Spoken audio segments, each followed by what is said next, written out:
Hey everyone, welcome back to the channel. In today's deep dive, we're looking at a name that's practically synonymous with streaming itself, Netflix. The stock has been a wild ride over the last decade, rewarding patient investors handsomely, but the last 12 months have exposed some serious questions about its future trajectory. Is this a buying opportunity after the recent pullback, or are the best days behind the streaming king? Let's break it all down. Before we get into the nitty-gritty, let's set the stage.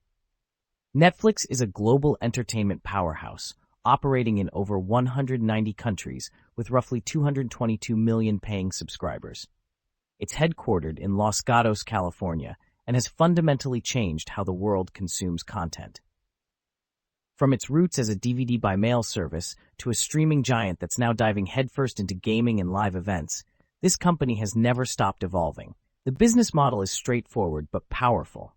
Netflix generates the vast majority of its revenue from monthly subscription fees. In fiscal year 2025, total revenue hit over $45 billion. That's a massive number, and it's growing.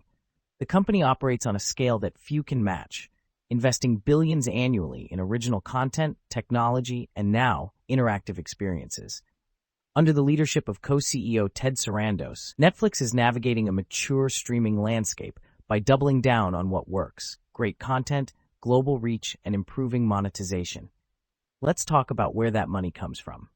Geographically, the United States and Canada remain the biggest cash cow, contributing nearly $20 billion in revenue in 2025. But the growth story is increasingly international. EMEA brought in over $14.5 billion, while Latin America and Asia Pacific each chipped in around $5.3 billion. That's a diversified revenue base, which helps insulate the company from any single market downturn. And while the core business is streaming, Netflix is aggressively expanding into new areas like mobile apps and gaming, which we'll touch on in a moment. Now, let's get into the most recent quarter. Netflix reported its Q1 2026 earnings on April 16th, and there's a lot to unpack. Revenue grew at a solid 12% to 14% clip, and operating margins are expanding nicely. Management highlighted their confidence in the business model, pointing to strong engagement and healthy subscriber trends. The key theme from the call was that Netflix is moving from a period of heavy investment into a phase of harvesting cash flow and improving profitability. They're not just chasing subscribers anymore, they're focused on the bottom line. During the Q1 earnings call, management emphasized that the advertising-supported tier is a significant growth driver. They're seeing healthy adoption and are working to scale that business. Another big topic was the company's foray into live events and gaming, specifically around the 2026 FIFA World Cup. They're releasing a new FIFA World Cup game on Netflix Games and producing specials tied to the tournament.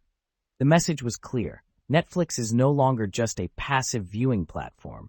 They want to be an interactive entertainment destination. The tone was confident, but not arrogant.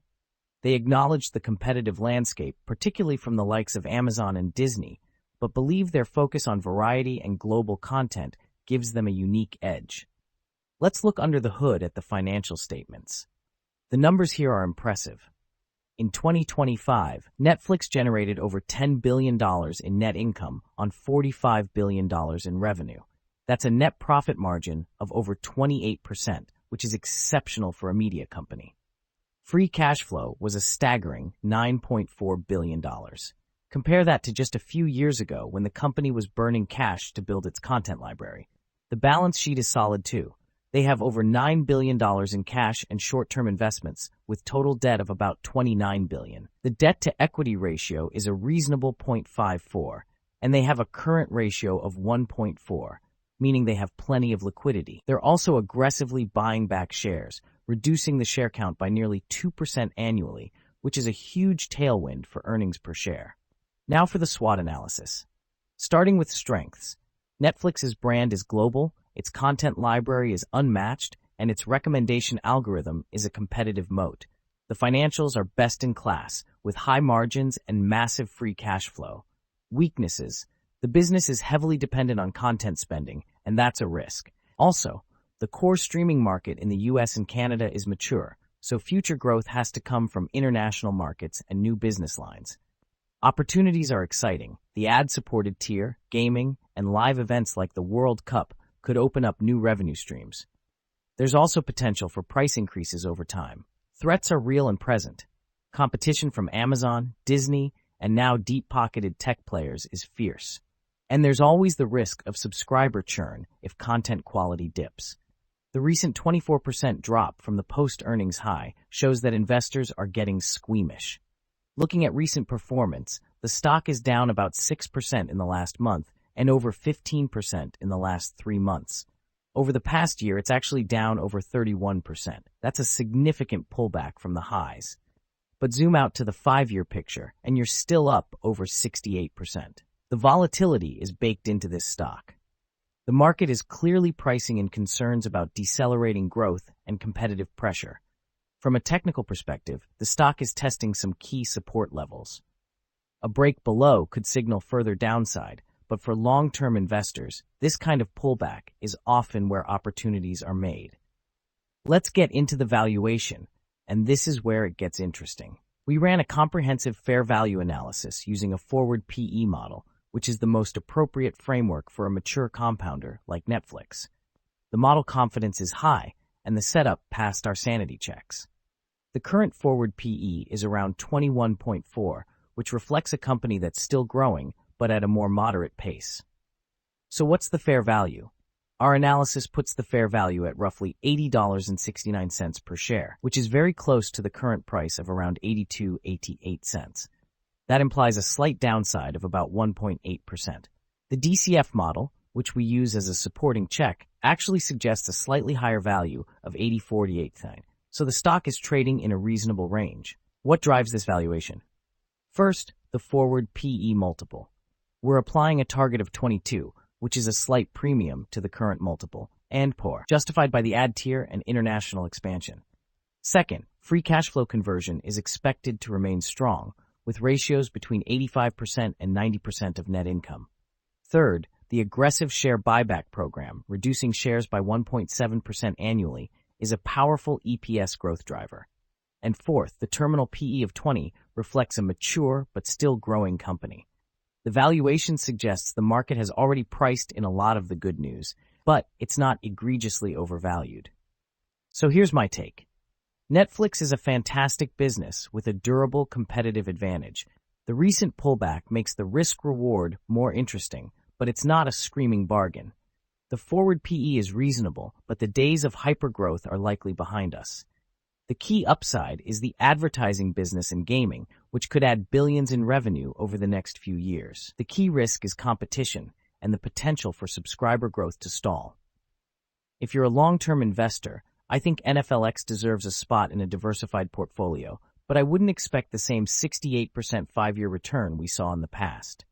The 5-year outlook suggests a modest KJAR, meaning a $10,000 investment today would be worth around $9,800 in 5 years, roughly flat. That's not a home run, but it's also not a disaster. It's a hold with a watchful eye. What do you think about NFLX? Leave your take in the comments below. Thanks for watching. If this helped you think through the story, hit like and subscribe for more stock deep dives. See you in the next one. MarketSnap brings everything long-term investors use daily into one clean, fast platform.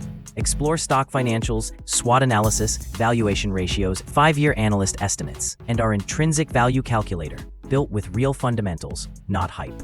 All in a layout that's simple to read and ridiculously fast to navigate. And when you want to talk investing, join Nexus, our community where investors share valuations, posts, and stock discussions, all connected directly to the data. Use our stock's intrinsic value calculator to run and save real valuations with no spreadsheets. Share your analysis and valuations with others in the Nexus community. Get daily market summaries in video, audio, and article formats. Track the market with our earnings, dividend, and economics calendar. Our homepage gives you a real-time market overview with interactive heat maps, top market movers, and major index performance at a glance. Track daily performances, discover the most active stocks, and analyze performance across different timeframes, from weekly to yearly trends, and see which industries are leading or lagging. It's free to create an account, with optional access to premium forward-looking data. Try it now at MarketSnap.com and invest with clarity, not noise.